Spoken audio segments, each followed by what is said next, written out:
안녕하세요. 하루연입니다. 시황 브리핑 시작하도록 하겠습니다. 오늘은 12월 10일이고요. 간밤에 미국 시장에서는 여러 뉴스와 경제 이슈들 덕분에 복잡한 흐름을 보였어요. 뉴욕 증시는 최근 고점에서 조정 압력을 받는 모습을 볼 수 있었고 AI 대장주를 포함한 많은 종목들이 하락하는 모습도 볼 수 있었죠. 비트코인은 사상 최고치 이후에 급락하는 모습도 보였어요. 이 부분은 제가 올린 차트 분석 영상을 보시면 조금이나마 좀 도움이 될 수 있을 것 같습니다. S&P 500 지수는 높은 밸류에이션과 일부 종목 편중 현상들이 나타났어요. 그러니까 한쪽으로 너무 쏠렸다는 거죠. 그래서 전반적으로 조정의 중요한 요인으로 작용한 것 같습니다. S&P 500 지수, 나스닥, 다우 할 거 없이 모든 종목들이 장 마감을 안 좋게 끝났어요. 월가 전문가들은 S&P 500이 선행 주가 수익 비율 P를 22배, 그러니까 10년 평균 이상을 웃돌고 있다라고 경고를 하고, 뱅크 오브 아메리카는 S&P 500의 주가 자산 비율 PBR을 닷컴버블 붕괴 직전인 1999년 이후 최고 수준이라고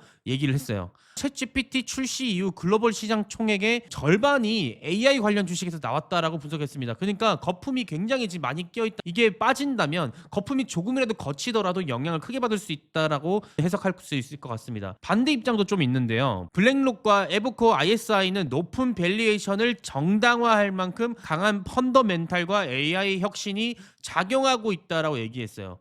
물론 틀린 말은 아니다라고 생각은 하는데, 그거는 당장에 이 거품이 꺼지는 것보다 내년 중반 상반기, 그러니까 먼 시점으로 봤을 때는 저 말씀이 맞을 것 같아요. 하지만 현재 시점에 봤을 때는 연말 랠리를 우려할 만큼 조정 압력이 좀 받고 있다라는 거죠. 그 부분 꼭 참고해 주셨으면 좋겠고요. 말씀드렸다시피 S&P 500의 내년 목표치를 7,000에서 뭐 6,500포인트 이상 잡고 있는 곳들이 굉장히 많아요. 그러니까 이거는 먼 미래에 대한 얘기인 거고, 당장에 일단 12월 연말부터 차근차근 봐야 된다는 거죠.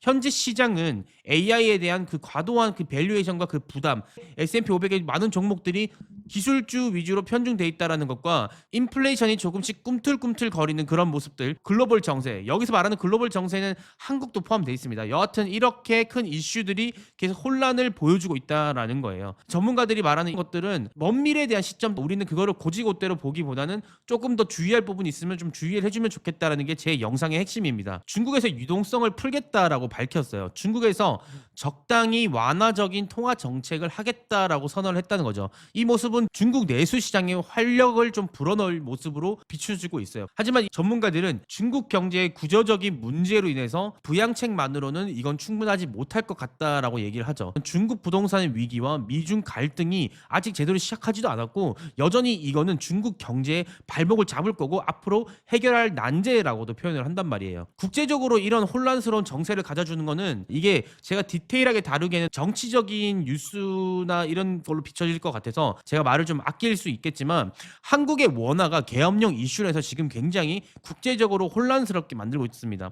일각에서는 이런 모습을 보고 글로벌 달러 강세가 이미 선방영됐다라고도 하지만, 아직 트럼프 정권이 시작하기 전이기 때문에 실제로 임기가 시작되고 나서 국제적으로 어떤 여파가 일어날지는 굉장히 우려스러운 상황입니다. 기름 얘기를 잠깐 좀 짧게 말씀드리자면, 어제 시리아 반군이 다마스쿠스를 점령해서 아라사드 정권을 붕괴한 이슈가 있었어요. 이로 인해서 WTI 유가도 반등했죠. 그러면 한국이 원달러 환율을 굉장히 어려워하고 있는 상황에서 저렇게 유가까지 같이 올라가 준다면 국내 기업들, 중소, 중견, 대기업 할 것 없이 수출, 수입, 무역 입장에서는 굉장히 큰 데미지로 올 수 있다는 겁니다. 유가는 상승하고 달러도 상승하는 상황인 거죠. 어떻게 하면 이 리스크를 우리가 매니지먼트를 할 수 있을까? 어떻게 하면 좀 준비를 할까? 좀 방비를 좀 해야 된다라는 거예요. 그 점 꼭 주의하시면서 좋겠습니다. 이번 주는 FOMC 금리 결정 이전에 가장 중요하게 보고 있는 데이터 CPI가 있는 상황이에요. 이 CPI는 11월 소비자 물가지수 CPI입니다. 한국 시간으로는 12월 11일 수요일 22시 30분, 10시 30분에 발표될 예정이고요.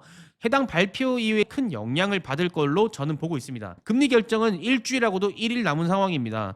0.25% 금리 인하를 92% 점치고 있는 상황이죠. 금리 결정이 인하가 되든 동결이 되든 그게 중요한 게 지금은 아닙니다. 어느 정도 다 선방이 됐어요, 시장에. 가장 중요한 거는 파월의 질응답에서 나올 내용들이죠. 그 모습을 보고 내년을 준비할 수 있기 때문입니다. 오늘 영상은 여기까지고요. 유익하셨다면 구독과 좋아요 부탁드리고 시황 브리핑은 마무리하도록 하겠습니다. 감사합니다.